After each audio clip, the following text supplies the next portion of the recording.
420 pesos lang ito. Pero kaya na bang tapatan ng mga mamahaling wireless mic? Sa video na ito ay susubukan natin yung Q8 magnetic wireless microphone na ito para malaman kung sulit nga ba ito or hype lang.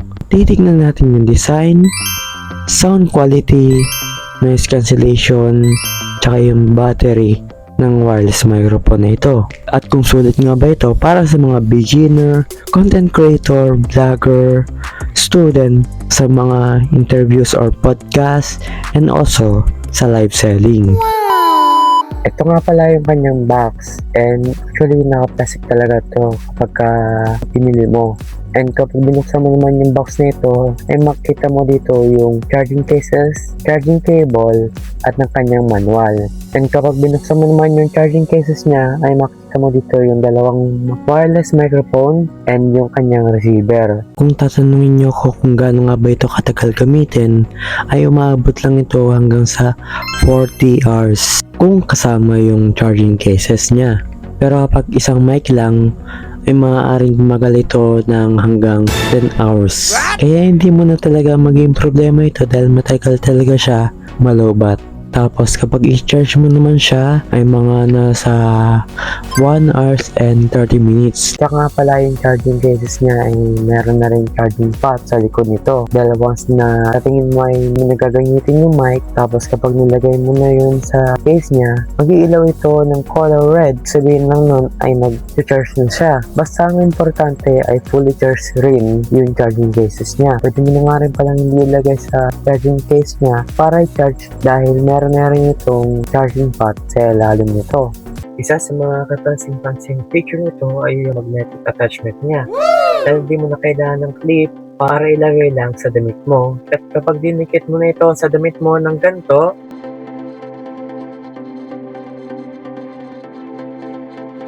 then kapag hinhold mo naman yung power button ng at least 2 to 3 seconds, makita mo yung nagbiblink pa lang.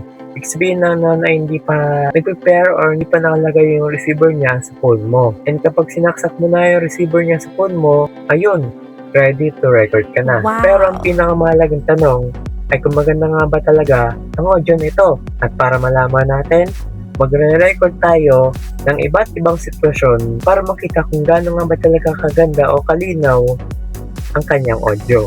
At sisimulan natin ito sa indoor. So ito yung audio ko kapag walang microphone. And subukan naman natin buksan yung electric fan dito kasi ang init eh.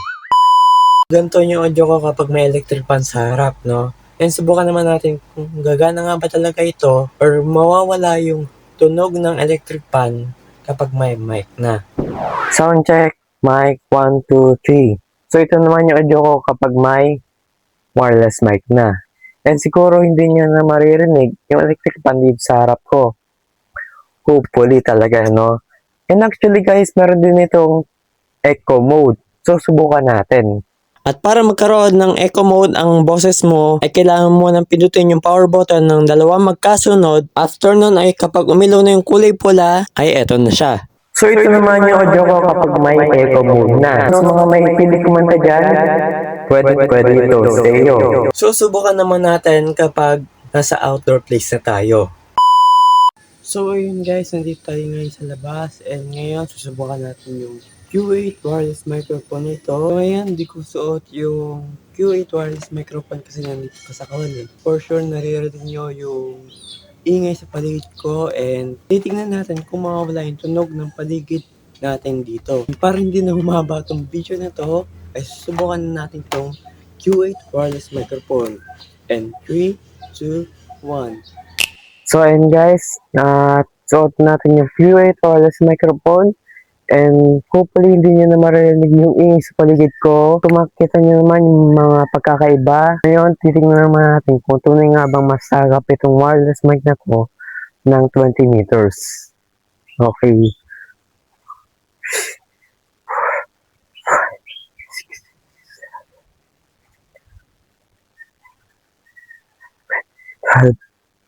Sana gumana to.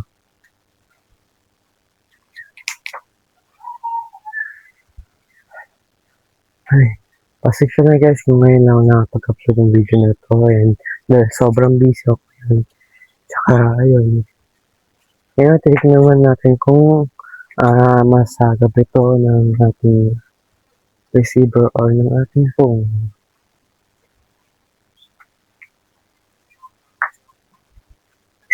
Okay, sana masagap. Ay, naku. Sobrang init. Ay. And ayun na, gusto ko lang magbigay ng konting feedback sa ginawa nating range test kasi may mga napansin ako nung nireply ko siya. Unang-una, hindi ko sure kung tama nga ba talaga yung mga tansya ng mga meters kasi hindi ko talaga alam. Pero estimated ko lang yun ha. Pangalawa, nung lumayo na ako, may mga disruption na akong narinig. Kasi nga, di ako sure, no? Based sa test na ginawa natin, I'm sure na maririnig pa rin yung boses natin ng up to 20 meters. Nang same pa rin yung audio quality niya. But the problem here is may mga time na nakakarinig na po tayo ng mga disruption moment. Okay? Sana masagap. Ay, naku.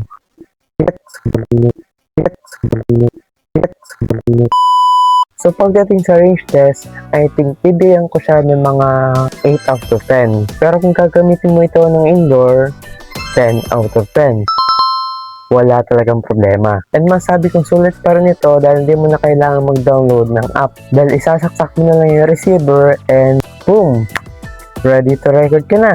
And also, magaan ito at komportabling gamitin dahil pwede mo siyang dalhin sa kahit saan ka magpunta. And also, para sa mga baguhan pa lang sa content creation, kung nagta-travel vlog ka, nag-online seller ka, nag-interview ka sa labas, gumagawa ka ng podcast, gumagawa ka ng mga project mo, lalo na kapag student ka, kapag may kasama kang kaibigan, pamilya, mga klase mo, at naghahanap ka ng mga budget-friendly wireless mic, sulit at magandang option nito para sa iyo.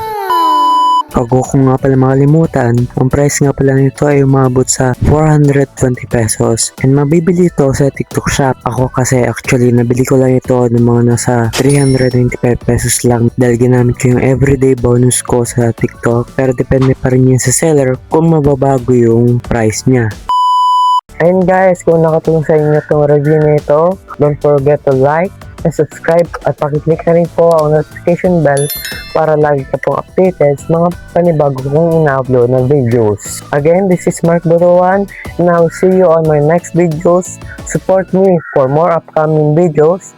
Maraming salamat sa panonood. Goodbye and peace out. Bye-bye.